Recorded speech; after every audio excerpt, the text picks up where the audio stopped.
Up top, we got Walden's Farms, owned by Panos Brands. Panos owned by HKW. HKW is private equity. And if you think that these guys give a shit about salad dressing, you would be mistaken.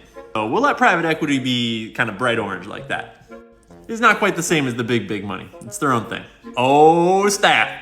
Time to talk about Annie's All Natural Organics. You guys know who owns Annie's?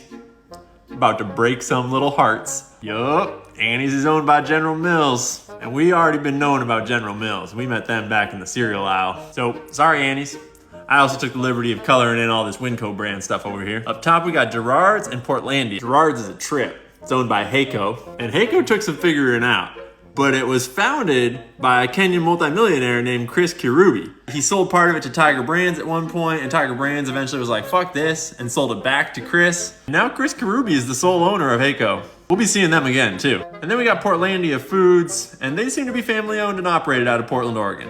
All right, groovy. I guess we'll just leave those guys how they are. I don't really know about this Chris Heiko guy. All right, now for the mustard and the mayo, baby. So Grey Poupon might sound classy, but that's just Kraft Heinz. And we already know that Kraft Heinz is Berkshire Hathaway, so that's purple. French's is owned by McCormick Spice Company, and McCormick's owned by our same homies. So here, we'll move down the aisle so we get a better view of all this. This is where we left off.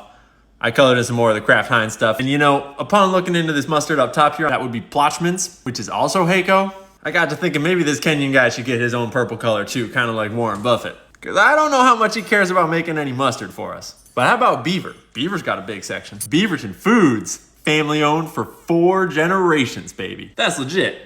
All this mustard up here, all that, family owned. Rest is pretty easy. Best Foods mayonnaise is Unilever. Miracle Whip is Kraft Heinz. And so when we scooch on down the aisle and look at the mayonnaise, we're starting off like this. Kraft Heinz is purple, Winco brand is orange, and Unilever is red. Oh wait, actually it's more like that because Miracle Whip down there at the end is also Kraft Heinz. So now we got some Chosen Foods and a couple specialty sauces up top. Chosen Foods is private equity, and Louisiana Fish Fry products down there at the very end is owned by Mid-Ocean private equity. So we fill in those 2 light orange sections down there, and there's our dressings. And it looks like we've got Ken's, family owned, and we've got Beaverton, family owned. And all the rest is pretty much big money. And I know y'all were wanting barbecue sauce. I'll tell you who owns Sweet Baby Ray's next.